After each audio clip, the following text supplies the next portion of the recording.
Elvis's granddaughter. But she's quite successful in her own right. But Elvis Week kicks off today, August 9th. Today would have been, I was texting with my mom. I always send flowers because it would have been my parents' anniversary today. And my mom goes, the cemetery, see my dad or whatever. And my mom's only sibling, her brother, who she's not close with, we haven't seen him since my grandmother's funeral in 2016. He was a huge Elvis fan, massive Elvis fan. And so growing up, I always thought my uncle was kind of touched in the head. So that's what I associated with Elvis fans, was my uncle. Obviously, I understand there's a lot of people who are not touched in the head who like Elvis. But I mean, you have to wonder how long these things hang on. There's still plenty of people, I guess, multi-generational, who still have an affinity for Elvis. But I mean, even in the 90s, you would see casinos in Vegas taking down like Elvis photos because they're like, this generation doesn't know who Elvis is. But I think music now sticks around a lot longer than it used to across generations.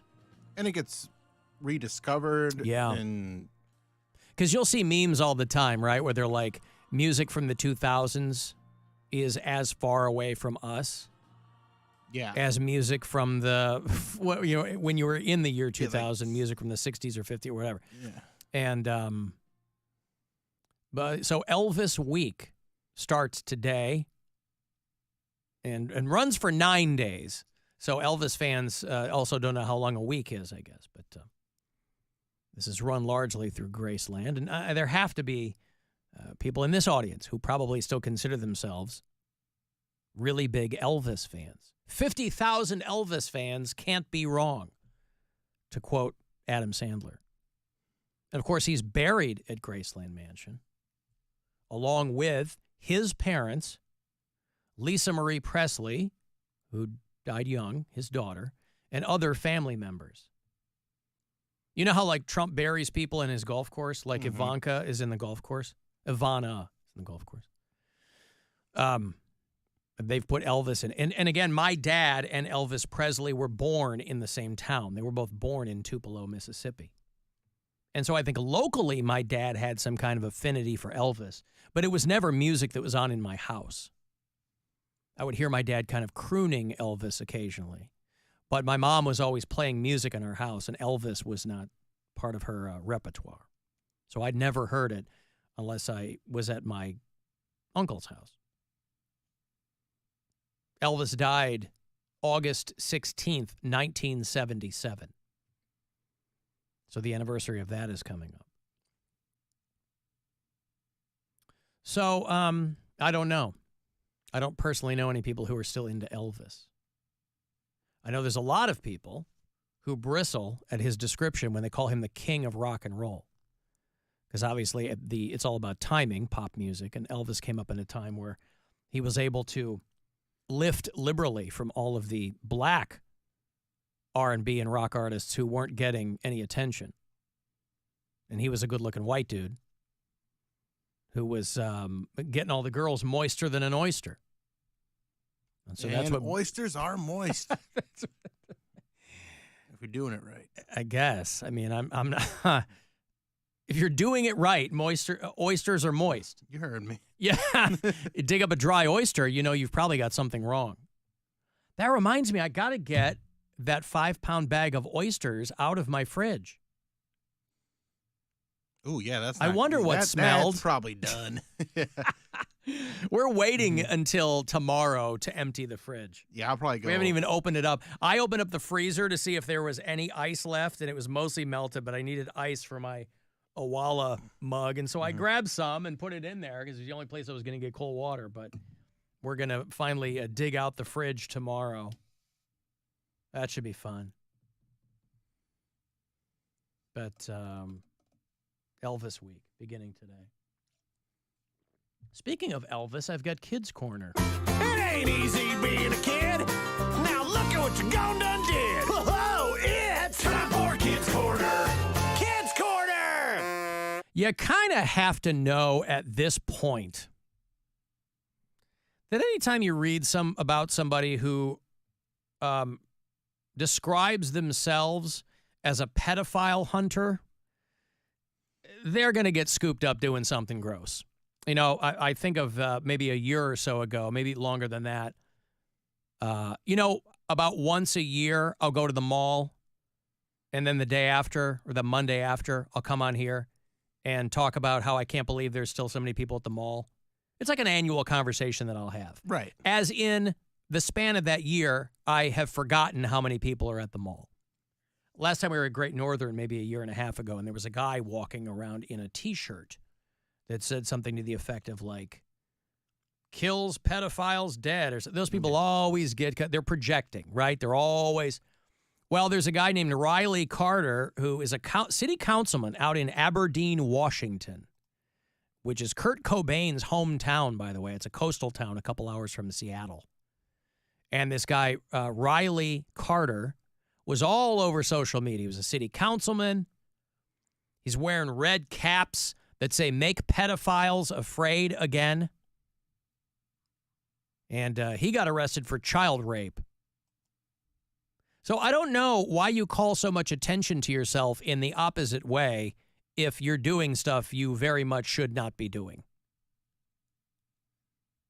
He's a 39-year-old guy who made quite a name for himself as being one of these, like, you know, very, very outspoken about how he was out there hunting. I guess in these people's minds, they think, well, nobody will look at me because I'm so openly doing this. But we all know by now. It's not like he's the first of his kind. We all know by now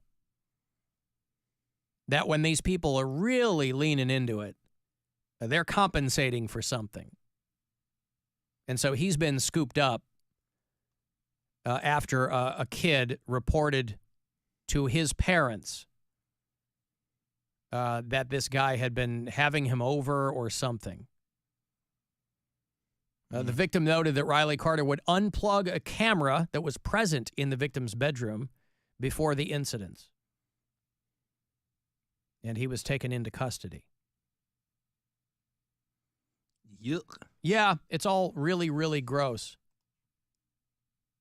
The state of Louisiana, you might have read, is got a giant boner for putting the 10 Commandments in public school classrooms. And their thought is, what's the big deal? If we want to put, you know, right-wingers and Jesus freaks in this country, they purport that the Bible is an historical document and should be studied like anything else. Now, you could make the case that none of us know what really happened in history. You know, the old saw about history is written by the winners. Well, there's a lot of history written by the losers, too, but doesn't make for as good of a line. But Louisiana is the canary in the coal mine on this whole screw separation of church and state thing. We're going to put the 10 Commandments in public schools because this is what we think it should be. Obviously, even in a place like Louisiana, there's a lot of pushback on this. There's a lot of families who are suing the state, saying that it's unconstitutional. And the governor, there's a guy named Jeff Landry. His response is, tell your kids not to look. That's his response. Oh, okay. Not like a substantive, conversation about separation of church and state, but about, well, just tell your kids not to look. Pretty cool answer there. But how come when people say that about drag queens, like, tell your kids not to look, how come that doesn't work for them? Hey, that's what I always tell the Jesus freaks. Just don't watch TV shows with gay characters in them. Just don't keep your eyes. Don't watch the Olympics. Don't keep your eyes open when you're out in public. You're right. Don't look at drag queens. Just don't look at them. Because that's great advice that always works. That's why I use it. Just don't look. Just don't look. Just don't look. Just don't look. It's good advice. Paul Anka, when they had to get all those advertising mascots, when they all came to life, they said, well, they thrive on attention. Don't pay attention to them.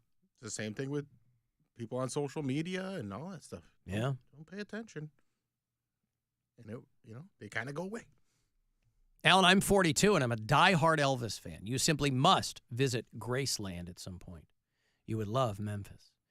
Yeah, people keep telling me that I need to go to Graceland. If I'm going to Memphis, I'm going to the Bass Pro Shop Pyramid. That's what I'm going to Memphis for, well, not Graceland. I can go to both. No. Conceivably. You're going to spend so much time at the Bass Pro Shop Pyramid. They have restaurants. You can have stayed in the Bass Pro Shop. It's a hotel, too. And, I just can't imagine staying there for the month that I'm probably going to stay there and having any time to do anything else. I just don't. I'm sure for the beauty of Graceland or whatever it is, I'm sure that it's probably impressive. I just don't have any interest in being surrounded by Elvis memorabilia. Like I don't have an emotional connection to Elvis. I don't have that. And I'm just taking up space for somebody else who would really, really like to immerse themselves in that. If I was in town, I'd probably check it out, but I'm not making I drive by. Yeah, I'm not making a pilgrimage to Memphis. It's probably $20 to get in there. Yeah. Alan, I'm 47, and I love Elvis. I assume both of these people are dudes, by the way. Not necessarily. Oh, really? Yeah. Well, you ladies who like Elvis, make sure you text me. Let me know. After the Elvis movie came out, my 22-year-old daughter has discovered a love for him. Is what this person... Yeah, again, it's multi-generational. I get it. I like suspense movies like those Elvis Presley films. Because you just didn't know when he was going to start singing. No matter what he played, that was the fun part. He's a farmer plowing the fields. Lucky, the cattle stampeding, what do we do? I said, hey, little cattle, gonna give us something. And the cows are behind him going, ah-hoo, ah-hoo. You ever listen to Elvis' songs? They would always stop and start again. He must have talked that way normally at home. Hey, Priscilla, I'm home getting me a piece of pie. Thank you, Ryan. Thank you. Thank you very much. My favorite of all the National Enquirer headlines was Elvis's ghost is haunting Graceland. What's he doing? Hanging around the hallways going, boo. Boy, there's a comedian people forgot about. Anybody remember Mark Pitta? No. That guy was a big deal in like the 80s and 90s. That was him on The Tonight Show. Like his second or third. He was like a good middle of the road, broad laugh comic. Definitely got some 80s feel to it. Yes, he does. Elvis bits. I love Elvis. Elvis is the king, without a doubt the king. You know, he gave away over 160 Cadillacs in his career. Anybody know that? 160. And you're probably thinking, who did he give those to? Try total strangers. You'd be correct. 160 Cadillacs, gave them away. I think that's what killed Elvis. It wasn't drugs. He got that bill from General Motors. Oh, man, how many Cadillacs did I give away? I got a tour again. I can't even fit in my jumpsuit. Man, I can't even get up. Sonny Red, get the dolly. Sonny Red, get the butter and the crowbar. Pop the king. How you doing today? Kind of hot out, huh? Yeah. Maybe you feel cooler in a brand new Cadillac. Elvis, quit it. Well, I'm just trying to be nice. Why, Sonny? Because you're giving away too many Cadillacs, see? Sonny, you look a little tense. Well, I am tense, see? Well, maybe you'd be less tense in a brand new Cadillac. Gee, thanks, E. I think dying was the best career move Elvis ever made. I think if he'd lived, you know what I mean? He was getting fatter, he's getting more unknown. What would if he had lived? Would he be like touring with Foghat now? You think they called Elvis E when he was alive? Like an entourage? Yeah. Hey, E. The late Bill Hicks there. Who was a massive Elvis. I would go see Elvis and Foghat. Would have been all right. You know, Dr. Ryan Berglund is, as the kids say, in the house. In the hazy. He's been sitting out there in the suite. He does like to get here very early. Yeah, patiently waiting. Mm-hmm. He's a guy who likes to prep. He's got to make the transition from the Cleveland Clinic, which is probably very buttoned up, to coming in here. which couldn't be less buttoned up. I bet he would crush some Elvis karaoke with that deep voice of his. I bet. I know, right? Got a good voice. Anyway, if you have questions for Dr. Ryan Berglund, guys or ladies, about your guy, men are famously less likely to ask medical advice. And so we've gotten a lot of calls over the years from women. Some of them have just had baby boys. They have circumcision questions, maybe. Some guys have got questions about weird things happening down there. And Dr. Ryan Berglund joins us a few times a year. This is one of those times. So if you have questions for Dr. Berglund for our Is It Red segment, start lining them up now, because I want questions to ask him to help you out. He's making the time for you. 216-578-1007 if you have a question for Dr. Berglund. 800-348-1007. If you want to text me, 35192. You can do that. You can email as well. That's just alan@alancoxshow.com. And so we'll come back and we'll get him set up and hopefully change some lives here. All right, I got to